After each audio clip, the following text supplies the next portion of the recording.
that's about it now for the holiday. A little bit of the Forth Road Bridge, then heading back towards Castle Howard, and then we'll go and call at Richard Firby and look at some tractors and some Christmas lights in Castle Howard.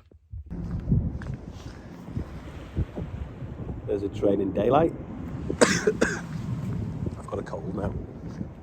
Let's have a look around this bend in the harbour. You'll see the other bridges. It's massive, that. The height of them piers.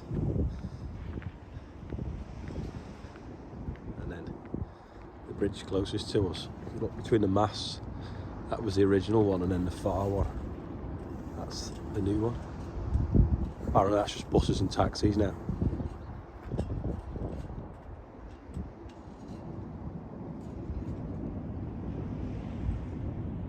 Off we go. Next stop, Castle Howard. 4 hours 34 minutes. It's amazing to think that that bridge was built in the 1800s. It's huge. Another train.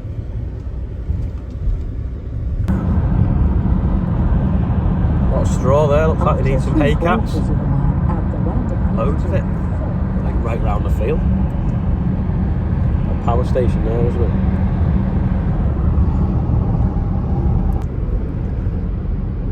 Working on the cables there. Got a little basket on. So you can see better. Yeah.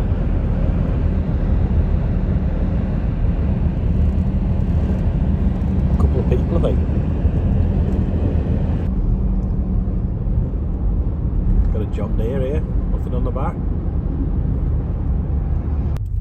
Another John Deere with a flat trailer on. Brogan. It's a class dealership behind them trees as well. Rickaby's. Don't know what that is, but it's huge. Is it like a power station or something? It's on the side of the A1 near Berwick. Field of sprouts there. I'm digging a hole in it. Another big structure. That looks like a nuclear power station. Is it? It's owned by EDF, Electronic de France. Because we've forgotten how to make our own. Let's have a look. Just so there's a power station.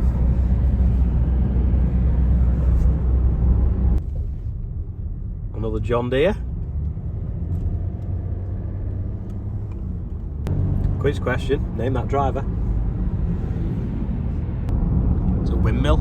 I think it's actually a wind pump.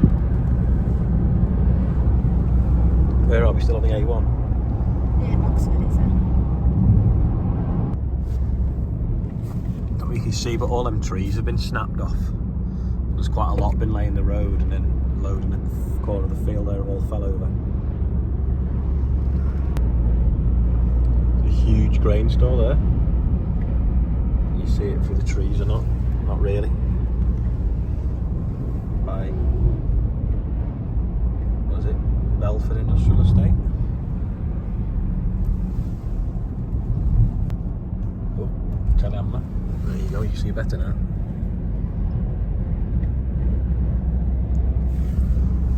You can see all the trees in them woods pretty much have fell over.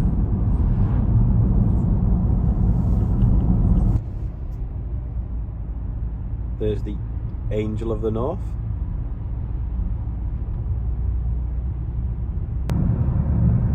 Doesn't look anywhere near as big close up. Just like a plane wing. I suppose it is pretty big when you're looking next to the trees. Yeah, the Angel of the North was just there a minute ago. Just gone past Brett's farm as well, so Brett asked me if anyone watches him. Sorry, anyone knows him.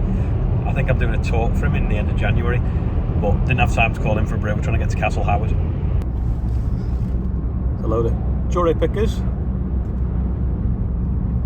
Loads of people have been asking why we took the Discovery to Scotland and not the white Sport that's a hybrid. Well, basically, my car is full of ratchet straps and tools and everything else and loads of rubbish in it, so it took me longer to empty it out, and we were in a hurry because we were going to a charity do on Saturday night.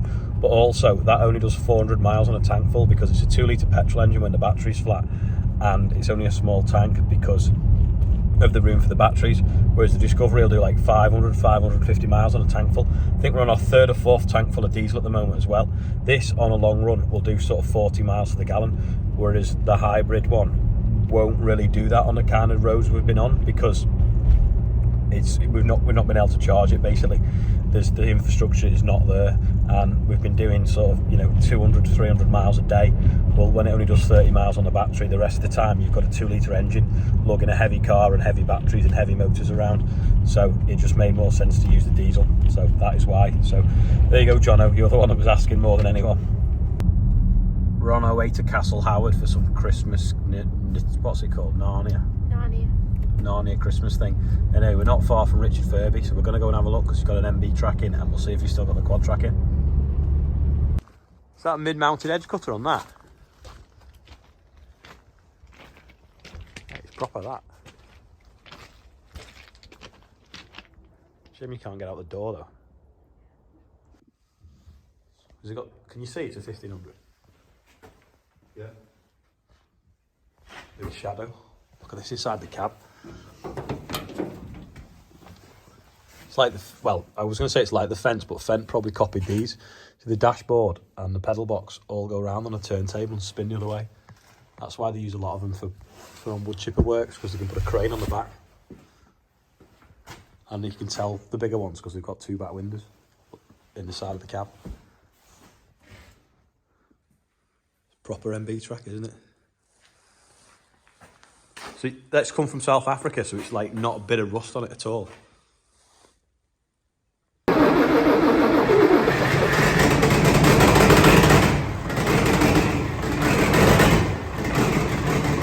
do sound like the 1455, don't they?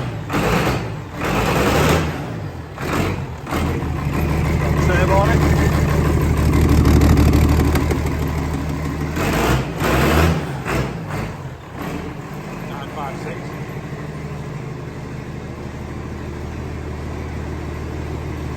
An F-Red, that's quite a late one actually. Love that smell of smoke. Charlotte's just asked what's a QUADTRAC used for in the old days. It's not that old. They had a patent for 20 years on them, you know. No one could put a tractor out with 4 tracks on for 20 odd years. That's why John Deere only just brought it out now. He's still got it. It's getting cheaper, he said. He said by January YouTube can buy it. Just checking it'll fit that plough. Should do, shouldn't it? It's got 4 spools, Cat 4 linkage. I don't know how that works on the top link now. Unless you take that frame off. Would you take that frame off? Someone will know. Well, that'll fit that down as well, won't it? It's a bit dark for filming today.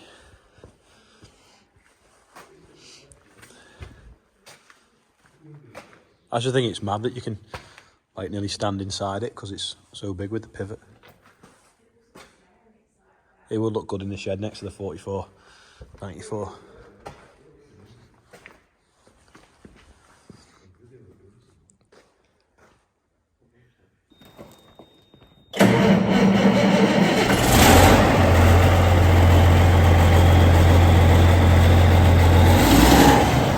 Sounds well, Cummins engine, high-track turbo.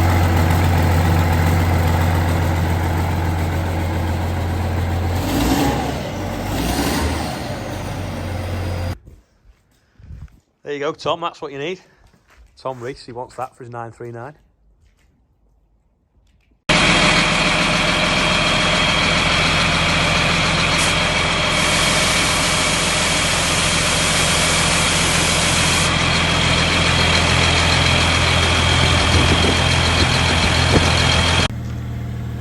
Has anyone local to me got one of them lighting towers? Because I think it'd be handy for the tractor on. Castle Howard. Perfect day out. You can go tractor shopping up the road, literally 5 minutes away, and then round the grounds of this and the house. Could be a new trend, that, an owl on the top rather than a fairy or a star. It's making my eyes go funny, this corridor.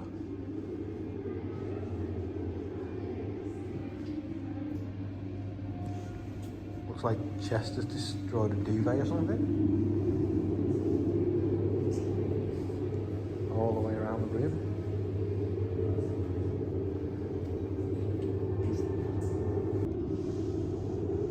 It's a mile along the corridors. You need to stand next to this tree for scale.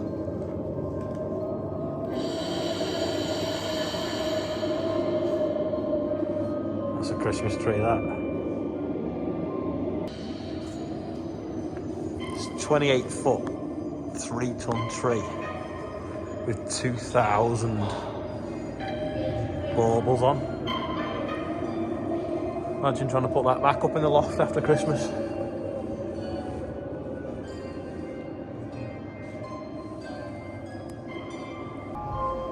You need to stand by this projector for scale. Oh, there's one there. Size of them.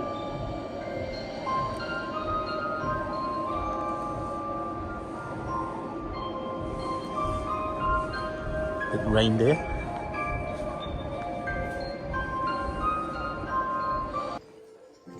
Get everywhere these badges, don't they?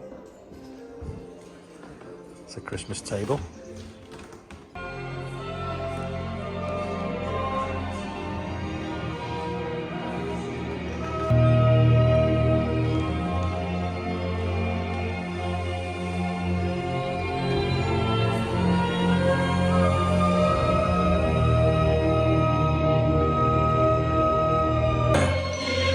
Standing that for scale again. This is Castle Howard. Massive, what, I don't know, stately home or castle I suppose you'd call it. We've just gone round that now looking at the Christmas decorations and it's about £25 a head. Apparently the first night they had 1,000 people coming round. Not bad money that, is it? I think people are going to look round a tractor shed full of tractors with lights on for £20 a head rather than £25 a head. We're back. Let's see how excited Chester is to see us. See how pleased Chester is to see us. Where is he? Oh, you're coming out. There we go. Always waiting. Yeah, I thought he'd wait. Chester. You know. He weed and he's rolled in it. Come here, little man. Bye.